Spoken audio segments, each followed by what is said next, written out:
Hi everyone, welcome back to my channel. तो आज के वीडियो में हम देखेंगे कि हमें अपने किचन गार्डन से अधिक हेल्दी वेजिटेबल्स पाने के लिए क्या क्या करना चाहिए। तो वैसे तो ज़्यादा मात्रा में हेल्दी वेजिटेबल्स लेने के लिए हमें शुरू से ही अच्छी केयर करनी पड़ती है, तभी हमें अच्छे रिजल्ट्स मिलते हैं। तो इसमें सबसे पहला पॉइंट है कि हमें सब्जियां उसके सीज़न के अनुसार लगानी चाहिए। हर वेजिटेबल का अपना लगाने का एक सीज़न होता है और एक निश्चित टेम्परेचर होता है जिस पर उसमें मैक्सिमम फ्रूटिंग होती है। तो हमें हमेशा ध्यान रखना चाहिए कि जिस सब्ज़ी का जो सीज़न हो उसी समय हमें सीड्स डाल देने चाहिए। अगर हम सीज़न के अनुसार सीडलिंग करेंगे तो हमें हमेशा ही अच्छे रिजल्ट्स मिलेंगे। जैसे जो विंटर की वेजिटेबल्स होती हैं उन्हें लगाने का सही समय होता है सितंबर लास्ट या अक्टूबर के स्टार्टिंग में हमें सीड्स लगा लेने चाहिए। तो उसके बाद जो उसमें फ्रूटिंग होगी वो करीब दिसंबर में होगी।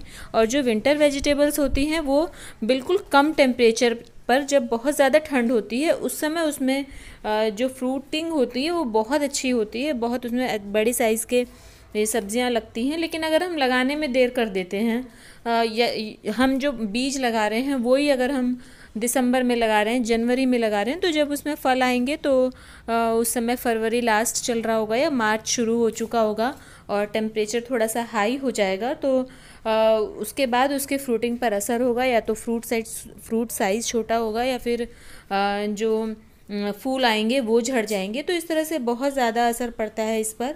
तो हमेशा सीज़न के अनुसार ही हम अगर हम वेजिटेबल सीड्स को लगाते हैं सही समय पर, तो वो सही समय पर फ्रूटिंग करेंगी और बहुत अधिक मात्रा में करेंगी। और इसके बाद जो नेक्स्ट पॉइंट है वो है कि आप कंटेनर साइज़ हमेशा बड़ा लें। अगर आप अच्छी सब्जियां चाहते हैं तो कभी भी आप छोटे कंटेनर में लगाने की गलती ना करें।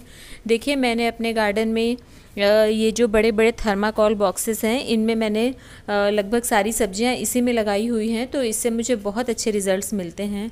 जितना बड़ा कंटेनर होगा उतनी ज़्यादा उसमें मिट्टी आएगी और पौधे को उतना अधिक न्यूट्रिशन मिलेगा, और जितना अच्छा न्यूट्रिशन पौधे को मिलेगा तो उतने अच्छे हमें सब्जियां मिलेंगी। इसलिए हमें कंटेनर साइज़ का हमेशा ध्यान रखना है। बड़े साइज़ के कंटेनर में ही सब्जियां लगानी हैं। अगर आपने छत पर क्यारियां बनवाई हैं तो बहुत अच्छा है, नहीं तो आजकल बहुत बड़े बड़े साइज़ के ग्रो बैग मिलते हैं तो आप उनका यूज़ कर सकते हैं। मिनिमम जो टमाटर, मिर्ची, बैगन, इस तरह की सब्जियों के लिए आप मिनिमम 12 इंच का कंटेनर ज़रूर लें, और जो बेल वाली सब्जियां हैं उसके लिए आप लगभग 18 इंच का कंटेनर लें। अच्छी खासी लंबाई चौड़ाई होगी, बेलों की जो जड़ें हैं उन्हें फैलने के लिए जगह मिलेगी, तो ही उसमें अच्छी फ्रूटिंग होगी। तो कंटेनर साइज़ का हमेशा ध्यान रखें, जितना बड़ा साइज़ कंटेनर का होगा उतनी अच्छी फ्रूटिंग होगी। और इसके बाद जो नेक्स्ट पॉइंट है वो है कि आप अपने कंटेनर्स की मिट्टी अच्छी तैयार करें। उसमें अच्छा 40-50% के करीब आप उसमें गोबर की खाद या वर्मी कंपोस्ट जो भी मिला रहे हैं आप उसमें अच्छा खासा मिलाइए शुरू में जब आप मिट्टी तैयार करते हैं उस समय। और उसके बाद भी आप उसमें हर महीने खाद डालते रहिए, क्योंकि जैसे जैसे पौधे बड़े होते जाते हैं, न्यूट्रिशन लेते जाते हैं, उसमें न्यूट्रिशन की मिट्टी में कमी होती जाती है। तो उसे आपको टाइम टू टाइम मिलाते रहना है। जितना अच्छा आप न्यूट्रिशन देंगे प्लांट को उतने अच्छी आपकी फ्रूटिंग होगी। जब शुरू में आप मिट्टी तैयार करते हैं तो हमेशा ध्यान रखिए कि मिट्टी बिल्कुल इस तरह से हल्की होनी चाहिए। उसमें आप सैंड और जो फर्टिलाइजर है वो अच्छी तरह से मिलाइए, जिससे कि मिट्टी बिल्कुल भुरभुरी हो। और जितनी हल्की मिट्टी होगी पौधे की जड़ें उतनी अच्छे से फैलेंगी और पौधा उतना ही हेल्दी होगा।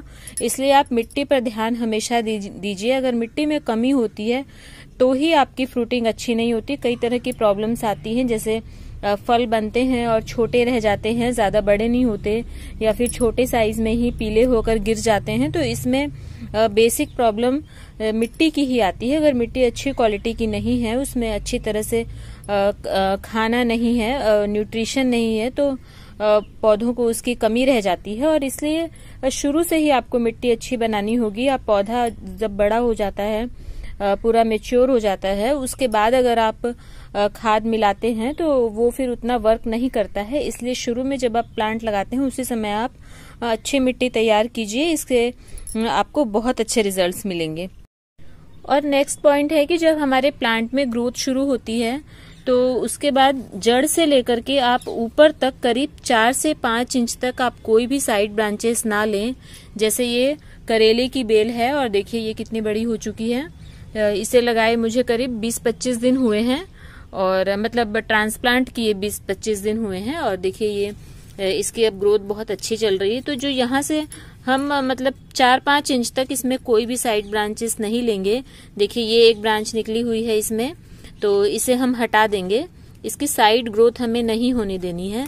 अगर हम इसकी साइड ग्रोथ होने देते हैं तो फिर जो पौधे की लंबाई है वो होना रुक जाती है ऊपर से। इसीलिए जितने भी इसमें ये साइड ग्रोथ हमें नजर आएगी वो हम हटा देंगे। कोई भी प्लांट हो, चाहे करेला हो या लौकी हो, तोरई हो या फिर बैगन मिर्च हो, सब में हमें यही करना है। 4-5 इंच तक हमें कोई भी जो साइड ग्रोथ हो रही हो उसे हमें पिंच करके हटा देना है। देखिए ये एक और, ये देखिए ये कितनी लंबी ये ब्रांच निकल गई है, तो इसे भी हम हटा देंगे। अगर हम ऐसा करते हैं तो ऊपर से फिर जो पौधे की लंबाई है वो बहुत अच्छी होगी। इसीलिए हमें साइड ब्रांचेस हटा देनी है नीचे की तरफ से। इससे पौधे का साइज काफी अच्छा होगा और जितना अच्छा पौधे का साइज होगा उतने ज्यादा उस पर फूल आएंगे और फिर उतने ही ज्यादा फल बनेंगे।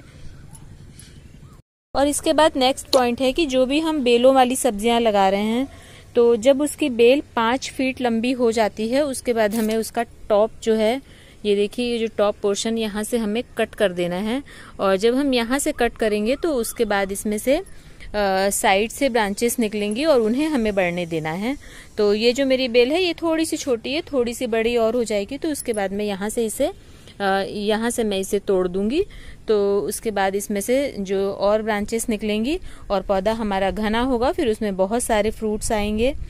तो इसलिए ऊपर का पोर्शन हमें हमेशा उसे काट देना है। और जो बैगन मिर्च वाले पौधे, जो झाड़ी वाले पौधे होते हैं, उन्हें हमें जब थोड़ा सा वो 1.5-2 फुट का हो जाए तो उसके बाद अगर उसमें से साइड ब्रांचेस आपको नहीं नजर आ रही हैं, पौधा सीधा सीधा बढ़ रहा है, तो उसके बाद आप उसका भी ऊपर से जो पोर्शन है वो आप पिंच कर देंगे। देखिए जैसे ये मिर्ची का पौधा लगा हुआ है, अगर ये थोड़ा सा और बड़ा होगा और इसमें मुझे साइड में से एक भी अगर मुझे ब्रांच नजर नहीं आ रही तो मैं इसका ऊपर का ये वाला जो पिंच कर दूंगी। तो उसके बाद ढेर सारी ब्रांचेस निकलेंगी, पौधा घना होगा और जितना अधिक पौधा घना होगा उतनी ज्यादा उसमें फ्लावरिंग होगी और उतनी ज्यादा फ्रूटिंग होगी। इसलिए पिंच करना बिल्कुल न भूलें। कई बार पौधा ऐसा होता है कि ऊपर की तरफ बढ़ रहा है लेकिन उसमें बहुत सारी साइड ब्रांचेस ऑलरेडी निकली हुई हैं, तब आपको पिंच करने की जरूरत नहीं है। लेकिन अगर सीधा सीधा बढ़ता है तो आप जरूर पिंच करिए।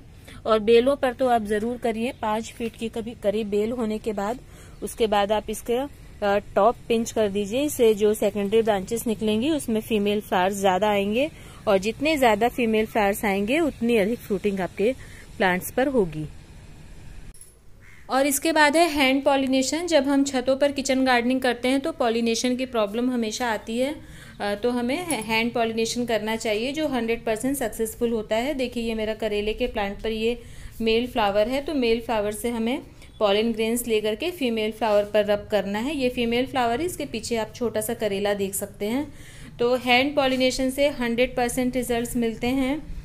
तो क्योंकि छतों पर क्या होता है कई बार पॉलिनेटर्स नहीं आ पाते हैं, मधुमक्खियाँ, तितली वगैरह, तो आप इसे मैन्युअली कर सकते हैं।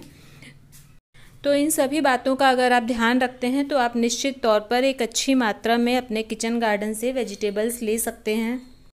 और साथ में कुछ फ्लावरिंग प्लांट्स भी ज़रूर लगाइए। ये पॉलिनेटर्स को अट्रैक्ट करने में हेल्प करते हैं। इनसे अट्रैक्ट होकर के पॉलिनेटर्स हमारे गार्डन में आते हैं। तो मैं उम्मीद करती हूँ आपको वीडियो पसंद आई होगी, और अगर पसंद आती है, यूज़फुल लगती है, तो मेरे चैनल को लाइक कीजिए, सब्सक्राइब कीजिए। Thank you.